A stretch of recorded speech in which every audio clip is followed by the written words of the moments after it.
Talking to CWyatt-Morley, who is the founder of an organization called WOMEN, and she's given us some information about her many years of working in HIV and AID and some of the problems and some of the challenges that she has been able to overcome. And of course, let's pick up where we left off by having you to sort of give us a retrospective in terms of the last 17 years that you've been involved in this fight against HIV and AIDS. Well, when I was first diagnosed, again, 17 years ago, there were little to no resources in the community that addressed me as a woman, especially African-American woman living with the disease, hence the creation of the organization. From there, as you know, I became an author, and that actually launched me on a journey to do work internationally.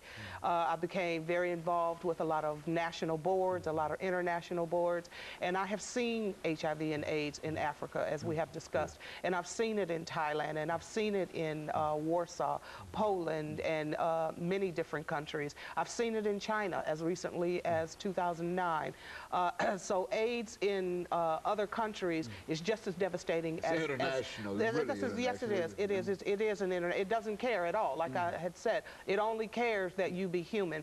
And so I've seen it in the United States, and of course living with it, but I've also seen it outside the borders of the United States. So I've been blessed to be able to provide services to individuals throughout the city of Nashville, throughout the state of Tennessee, and then also on an international level. And currently we're working with a group in Kenya to try to take some services over in Kenya because the need is so great, and they have reached out to the organization, so we're trying to support them. And you were talking about the retrospective. It is HIV 17 years ago is the same HIV as it is today. It truly is. The stigma that was there 17 years ago, that same stigma is here today, except, you know, it's a little different.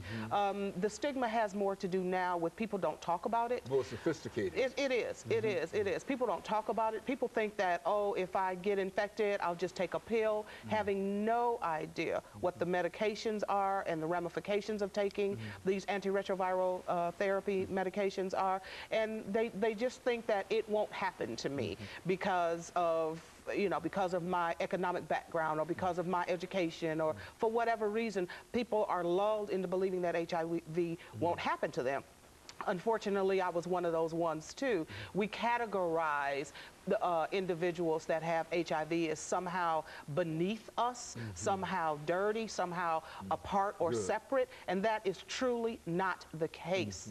But HIV, again, is just like it was 17 years ago, and unfortunately, we're entering in now well into the third decade of HIV, and as you know, African Americans, especially African American women, are disproportionately impacted by this disease. Hence, the reason for my organization and the expansion and the work that we're doing, because again, the African American community is one of the primary, not the only, but one of the primary communities that believes that HIV is affecting a different segment of the population, and it is affecting our population as well. So it's not my disease, it's somebody else's disease. That's exactly right. That's exactly right. And when we think that it is someone else, or we think that we can't get it, that is a level of denial that somehow can hurt us tremendously, because HIV doesn't care about any of that. You know.